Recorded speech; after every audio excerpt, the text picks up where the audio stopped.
Saudi আরবের রাজপরিবারের সদস্য এবং স্লিপিং প্রিন্স নামে পরিচিত যুবরাজ আল ওয়ালিদ বিন খালেদ বিন মুসাইদ আল সৌদের দীর্ঘ ২০ বছরের কোমার জীবন শেষে পরপারে চলে যাওয়ার খবর শোকাহত করেছে গোটা মধ্যপ্রাচ্যকে।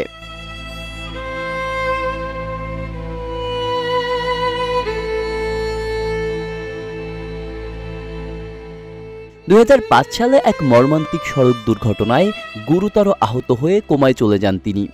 সেই থেকে রিয়াদের কিং ফয়সাল স্পেশালাইজড হাসপাতালে লাইফ সাপোর্টে ছিলেন এই যুবরাজ। দীর্ঘ সময় ধরে চলা এই কোমার মধ্যেও পরিবারের ভালোবাসা, চিকিৎসকদের চেষ্টা আর পুরো দেশের প্রার্থনা তাকে এক আবেগঘন চরিত্রে পরিণত করেছিল।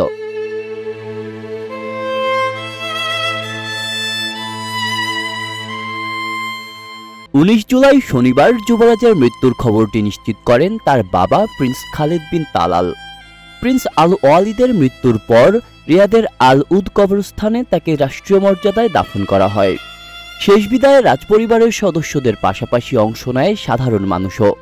সামাজিক যোগাযোগ মাধ্যমে ছড়িয়ে পড়ে শোকবার্তা, ভালোবাসার পোস্ট এবং তার প্রতি শ্রদ্ধার বহিঃপ্রকাশ।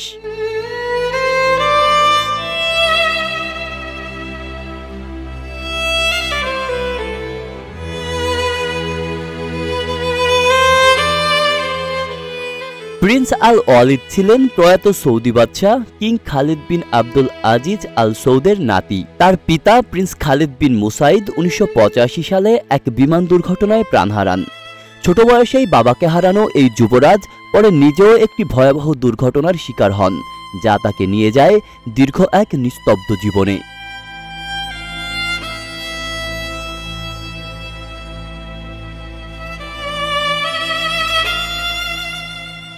তার এই জীবনযাপন সৌদি আরব সহ গোটা বিশ্বে পরিবার, ধৈর্য, যত্ন এবং ভালোবাসার প্রতীক হয়ে ওঠে।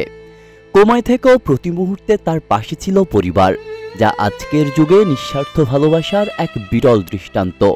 তার মৃত্যু আবারও সৌদি আরবের সড়ক নিরাপত্তা, ট্রাফিক সচেতনতা ও তরুণদের দায়িত্বশীলতার প্রশ্ন সামনে আনছে।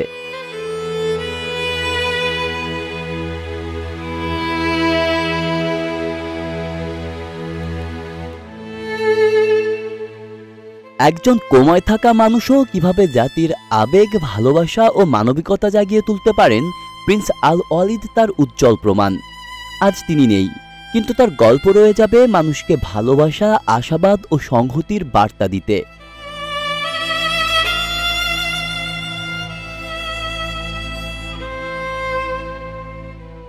আব্দুল্লাহ রফসান জনি, ঢাকা প্রকাশ।